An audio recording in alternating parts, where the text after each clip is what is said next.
So Ghana finished 6th in the 4x100m relay heat 2 before eventually getting disqualified for a lane violation. That lane violation happened in the last changeover between Ibrahim Husseini and Joseph Paul Amoah. There are marked zones where every team has to exchange the baton. By the time Husseini handed the baton to Joe Paul had already left that changeover zone, and so eventually Ghana got disqualified. But that basically summed up what had been a very messy morning, a race dominated by baton exchange issues. This is probably the worst Ghana 4x100m relay race I have ever watched, ever since this team emerged into the scene in 2019. And it started with the very first changeover between Abdulrasheed Saminu and, of course, Benjamin Azamati. He had to call out, the incoming runner had to call out the outgoing runner twice. Azamati had to slow down to take the baton. Now, when Saminu first called out to exchange that baton with Azamati, he was level with the Chinese runner, and the Chinese eventually won the race, which means that if Ghana got that first changeover right, they had a chance of not just qualifying, but possibly winning this particular race.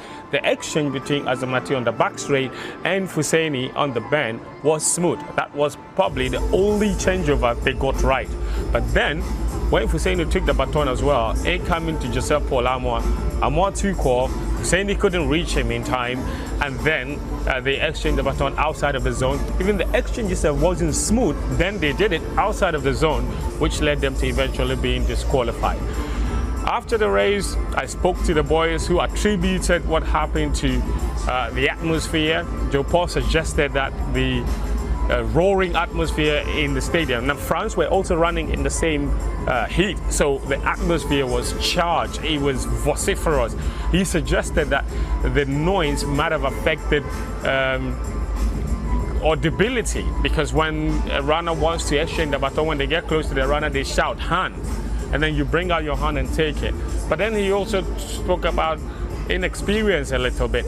The new members of this team, Joe Paul and Azamati are the oldest members of this team. They've been with this team for the past 5 years, since 2019. The other two, Rashid Samina, this is his first time, the one who started the race. This is his very first time of running this race. He wasn't even part of the team when they qualified in the Bahamas. The one who was part of the team is Isaac Botsio, who was kept as a reserve athlete. That in itself has raised questions. Having said that, admittedly, the team know that they didn't perform to expectation, even by their own standards. Even though this race was presumably very difficult for Team Ghana, they knew they had a chance. And the only reason they didn't qualify from this heat was possibly because they dropped the bar in terms of the baton changes. It was messy, it was incoherent, and it was absolutely disastrous. And I think that going forward, that is one thing that they have to get right. This is the 5th time in the last 14 or so races that this team has messed with the baton. They got disqualified at the World Relays in Silesia for baton changeover issues. In Tokyo, they made the final at the Olympic Games, got disqualified in the final. They were disqualified in Birmingham for other issues other than baton issues. Baton issues cost them the gold medal at the African Games in Accra earlier this year. So they've had lots of issues with their baton changes in the past. And the fact that they still haven't found a way to rectify that is what is massively disappointing. The only positives would be that this is a team that is rebuilding, it's rejuvenating, they're losing other members of the team, they're bringing in new ones. It takes time. Relays is about chemistry. It's not just about the one who has the fastest athletes. Jamaica has the fastest man in the world this year. They didn't even make it out of the heats that had Ghana themselves in. So Jamaica didn't even qualify to the next round, to the final. So it's not just about who has the fastest athletes. Fast athletes have to work in sync with smooth changes. Without that, you can't qualify. And that's why China won this heat without anybody knowing any one of their single individual athletes. They perfect the changeover. It's an art that has to be perfected.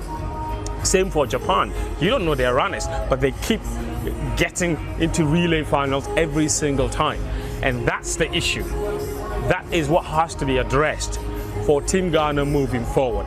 if it requires studying what the Japanese and the Asians and the Chinese are doing, then so be it. It's no longer enough to just get fast athletes.